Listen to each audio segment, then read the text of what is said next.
happy Sunday from the kitchen of Chef Via Melissa. Hope you are all enjoying your weekends and you are continuing to quarantine and keep your social distance. I've actually had a fun weekend using a new app called Happy Hour, Skyping with some friends. It's kind of like a Skype, but it's happy hour, and you can have a bunch of people join at the same time, and it's just great kind of connecting and seeing people's faces, hearing their voices, and just not feeling as isolated, being at home, whether you're by yourself or with your loved ones, and just kind of getting some external influence. Anyway, as I continue on with my quarantine cooking series, today I'm going to be making some peanut butter chocolate chip oatmeal cookies. That is quite the mouthful, and that's basically half of the ingredients inside the dish. Although this is a sweet dish, it can be used as a breakfast, it can be a treat, it can be a dessert. It's super delicious, super nutritious. It's also kid friendly, obviously if they don't have any nut allergies. However, if they do, and part of being creative with quarantine cooking is if you don't have peanut butter on hand, you can always use sunflower seed butter, because sunflower seeds are the nut-free alternative to peanut butter. Or if you are a nut butter aficionado like myself, you could also even use almond butter as another choice. However, enough about my rambling I should say. Let's get to it and start making this dish. So I have all of my ingredients laid out right here. So the first ingredients I'm going to be putting in are oats. Oats are super nutritious, great source of fiber. Because they are high in fiber, they actually help with slowing down your digestion and keeping your blood sugar regulated. Then here we have the star of the recipe, peanut butter. And this is an organic salted peanut butter that I'm using in this dish, and I like crunch, so I'm adding crunchy. Moving down the line, we'll be using 1 teaspoon of vanilla flavoring. Just throw it all right in there. Then we have 2 organic brown eggs. So if you wanted to make this dish, however, make it vegan, you don't have to use eggs. You can actually use chia egg as a replacement. And if you haven't made a chia egg previously, all you need to do is per each egg, you take a 1/4 cup of water with 1 tablespoon of ground chia seeds, and you just mix that in a cup or a bowl. You let it sit on the counter for 10 minutes. It'll gelatinize, and before you put it into your recipe, it'll look just like an egg. So another little tip for you little home cooks out there. Anyway, kind of like the little formation. I'm skipping ahead with the recipe for a split second because I want to make a little smiley face as you see the eggs. Look like a little happy face. So as I said, it's obviously a kid-friendly recipe, and this would be a perfect thing and something silly you could have the kids do. Anyway, moving down the line, so the next ingredient will be a 1/4 cup of honey. And honey is great for keeping your immunity boosted.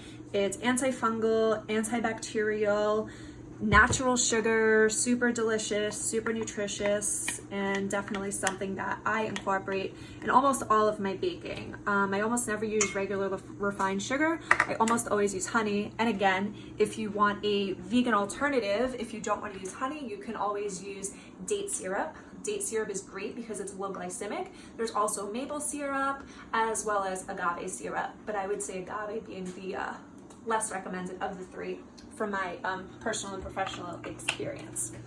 So now that I have all the ingredients in here, I'm going to mix it up and just kind of incorporate everything. And then the last ingredient that you want to add are the chocolate chips. And then you just kind of blend away.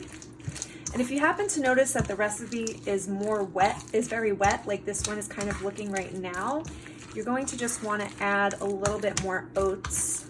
So I'm just going to add about a 1/2 cup more of oats, just to get it, actually I'm going to start with a 1/4 cup, just to get it a little bit more dry. You don't want it to be too wet, you don't want it to be too dry. Just like Goldilocks and the 3 bears, you want it to be just right. But the consistency you're looking for is after I blend them and I go to make them into cookies, you don't want it to be too sticky that you can't form the cookies and get them onto the pan. So I'm just going to teeny bit more. And I will post the recipe so you will know the exact quantities to use.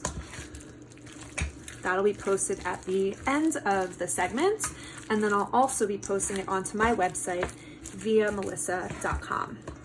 So now that I'm actually going to form the cookies, I'm going to be wearing some friendly gloves and just kind of making little, not balls, but just kind of like little discs.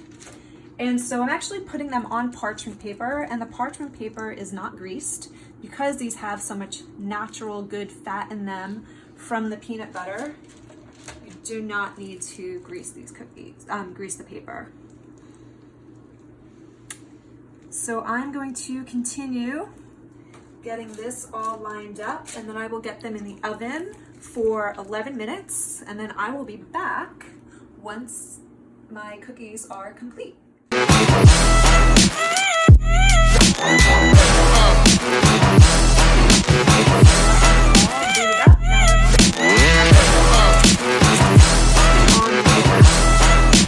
All right, that was a super fast 11 minutes.